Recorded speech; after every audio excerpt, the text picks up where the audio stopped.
You can take the Carpenter sisters out of Woodsboro, but you can't take the Woodsboro out of the Carpenter sisters, because wherever they go, Ghostface is going to follow.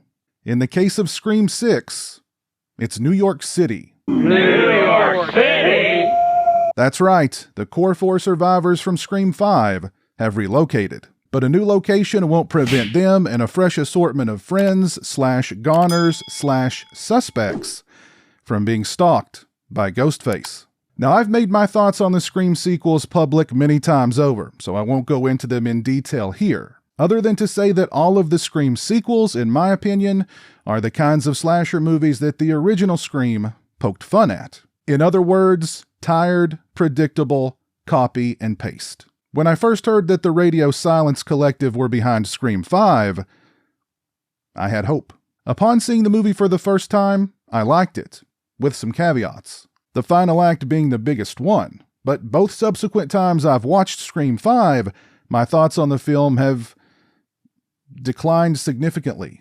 I don't dislike the movie. I think it's one of the better Scream sequels. It just suffers from a lot of the same copy and paste issues. So I made a deal with myself a few weeks ago when it comes to Scream 6. I'm not expecting it to blow my mind. I'm not expecting it to reinvent the slasher wheel. I'm not expecting it to do anything any differently than any of the other Scream sequels. All I want is a decent slasher.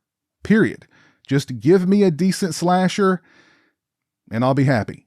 And when it comes to Scream 6, I'm pretty happy. I think the best thing I can say about Scream 6 is that I was never bored with it. The movie entertained me every step of the way. Sure, there were cringy moments, such as when Mindy goes on the spiel about sequels to requels and the new rules, and there were at least a couple of times during the final act that I rolled my eyes. But Scream 6 has this awkward, silly quality.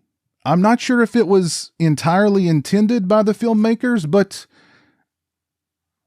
I kind of dug it. Pretty much right out the gate, I knew not to take Scream 6 seriously, but to just go with the flow. As for the positives, I dug the Now You See Me, Now You Don't sequence on the subway.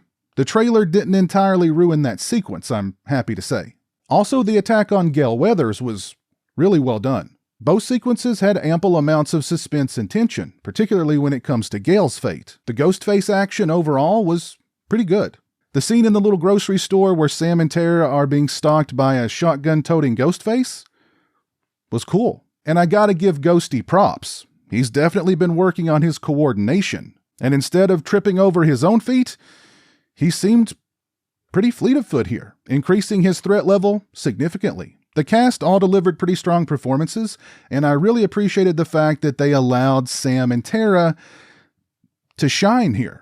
It didn't feel like they were playing second fiddle in their own movie to a bunch of legacy characters, like in Scream 5. They carried this movie and did a great job of it. And Courtney Cox showed that she can still hang with Ghostface one-on-one. Hayden Panettiere's Kirby, and I know she's a fan favorite and everybody was super stoked when they heard that she was returning, just feels wedged in to me and doesn't have a whole lot to do here. Aside from fan service, of course. And I loved Gail's observation of Kirby, who's now an FBI agent, when she says, "What are you, 20?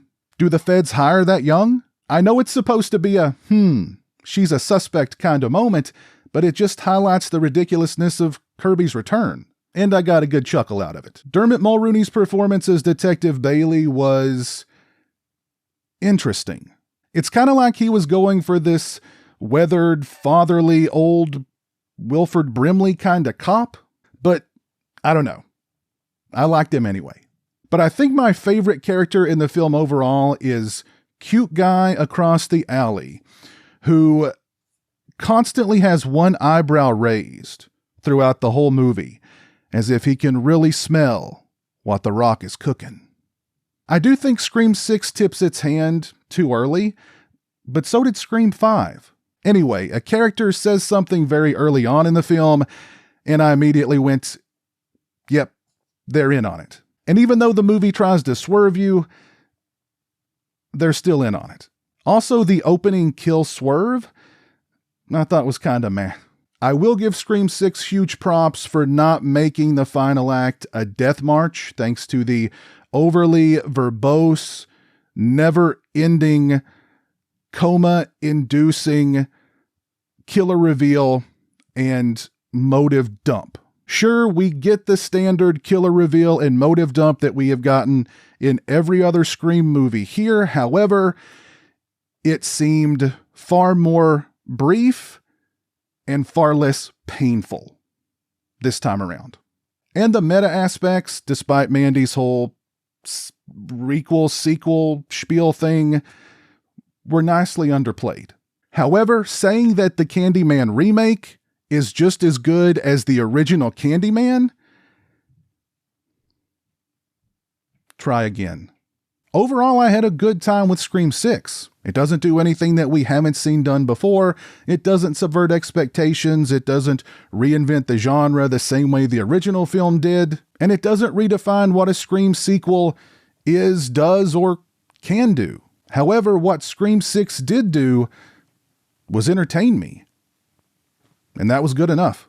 If you've seen Scream 6, please let me know your thoughts on the film down in the comments section below. And while you're down there, let me know where Scream 6 sits on your list of favorite Scream movies.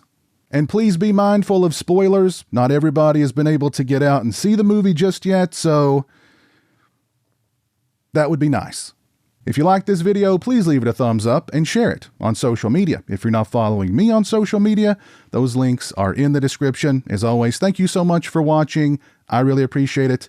Take care, and until next time, peace. New York City! Thank you to all my patrons and channel members. I appreciate your generosity and support of my channel. Become a patron today and have a say in what content appears on my channel. Join me for monthly live streams and much more. Become a channel member today and get access to exclusive badges and emotes to use when I stream. Both those links are in the description.